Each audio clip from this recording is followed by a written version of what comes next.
बिस्मिल्लाहिर्रहमानिर्रहीम अस्सलामुअलैकुम वरहमतुल्लाहि वबरकातुहू। तो साडा यूट्यूब चैनल वेखदे पे अपना पंजाब हाफिज़ इफ्ताखार। अज साडे नाल ने फैसल भाई और साडे नाल ने जुनेद भाई। अल्हम्दुलिल्लाह असी बहुत कैमरा मैन साडे अफजाल भाई दे नाल असी इस टाइम हाजिर है अपनी शॉप के अंदर। असी अहम पैगाम दांगे, अच्छा पैगाम दांगे, तुहाडी सोच तो वध पैगाम दांगे भाई लोग किस किस तरह की सियासत चला रहे हैं और किस किस तरह लुट रहे हैं और किस किस तरह की बीमा चला रहे हैं। असी एक वाक़या सुनावांगे, बहुत अहम वाक़या है और जहन नू परेशान कर देने वाला वाक़या। एक जगह का 75 चक है इधर फैसलाबाद या जंग वाली साइड इधर 75 चक जगह का ना है, मिसाल गाँव का ना है 75 चक। उत्थे एक बीबी आई है चंगी सियाणी उम्र दी है, ज़्यादा उम्र दी सियाणी उम्र दी आई है। उन्हें आके पानी मंगया है, उन्हें कहा मेरा जहन तवाज़ुन इस तरह का है। उन्हें पानी मंगया, उन्हें पानी दिता। उन्हें आके की पता मेरी परेशान होएगी। उन्हें फिर रोटी मंगी है, उन्हें रोटी दी है। उसकी कमी जान बुझ के उन्हें मिसाल के तौर इस तरह इशारे करे, सब कुछ सही सी। उसकी कमीज़ के पीछे लिखिया सी या अगे लिखिया सी उन्हें अपना नंबर, और उन्हें लिखिया सी उत्ते लिखिया सी ये जहन का तवाज़न ख़राब है, पागल है। जेड़े घर भाई नू ये साड़ी बीबी ये माई मिले, लिहाजा इस नंबर पर रबता करना, असी आ जावांगे। उन्हें पानी भी पिवाया, रोटी भी खवा ली। उल्टा उन्हें फिर कॉल की कमीज़ तो नंबर पढ़ के।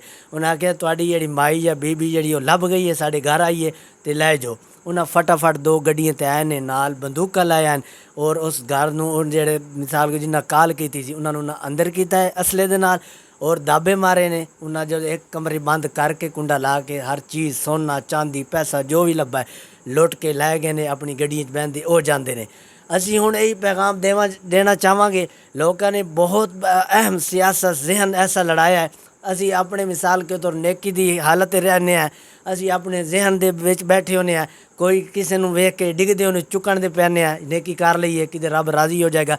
लेकिन एक्टिव रहना है, अपने आप को जहन फ्रैश रखना है। अवाम सिर ते चढ़ाइए, उन्होंने तो बचना है और अपने बंदे नूं पढ़ने की कोशिश करनी है। जहन की है किस तरह का है, ये किधरे बहाना तो नहीं ला रहा, बहाना बना के उल्टा साड़ी जान का नुकसान, साढ़े माल का नुकसान। उल्टा नेकी करांगे जान गवावांगे, नेकी करांगे माल अपना सारा गवावांगे। लिहाजा माल तो आ जाता लेकिन जान नहीं लभदी। अजकल 1-1 रुपए तू अगले इधर कहांगा ना मैं तेनों दसांगा, मैं तेनों पहचान लिया तू वही है, वो कहता अच्छा मैनू पहचान लिया, उन्होंने गोली कर देने। फिर इस तरह का निज़ाम हो गया। लिहाजा गुरबत बहुत ज़्यादा छा गई है। पेट्रोल की वजह तो, घी की वजह तो, चीनी वगैरह ये दालों की वजह तो अवाम एक दूसरे को खाना शुरू हो गई है। लिहाजा असी यही कहांगे कि अपने आप को जितना हो सकता है एक्टिव रखो। अगर केड़े मेरे भाई वीडियो वेख रहे हैं सफ़र कर दें, खासकर अगर सफ़र करते हैं उन्होंने दे के अपील करांगे किसी को कोई चीज़ लैके खानी नहीं, किसी को कोई चीज़ लैके खानी नहीं। उन्होंने सलाम ते हाथ तक रखो या इस तरह गुफ्तगू करो। फैसल भाई असी सही गल्लां दसियां ने, तुहाडे जहन की कह रहे हैं, इस तरह का जहन मनदा जिस तरह का काम होया? जी आप साहब बिल्कुल तुसीं बिल्कुल गुड गल कीती है कि किसी ते इतबार करना बहुत मुश्किल है, क्योंकि हुण जो सूरत हाल है बच्चे भी सुनिया गवाह कर लेंदे ने। हुण नवां तुसीं दस्सण डए कि किसी के घर जाके इस तरह दस्सिया गया कि ज़हनी तवाज़न दुरुस्त नहीं है तो घर नूं लुटिया गया। इस वास्ते सानू बहुत अपने आप नूं सेफ रखना चाहिए तो इन्हां गल्लां तो बचना चाहिए। जुनेद भाई तुहाडा ज़हन एक काम करदा सी जिवें दे उस बीबी ने या औरत ने काम विखाया या इस तरह का घर अज सब आइंदा मसला नहीं सुनिया है, पहली बारी मसला सुनिया कि इस तरह होया है कि किसी के घर गए ने और लिखिया ही औरत के पिछे कमीज़ से कि यदा ज़हनी तवाज़न दुरुस्त नहीं तो जिन्हों ये मिलती है और राबता करे। तो यह तो आप सब पहली बारी वाक़या सुनिया है।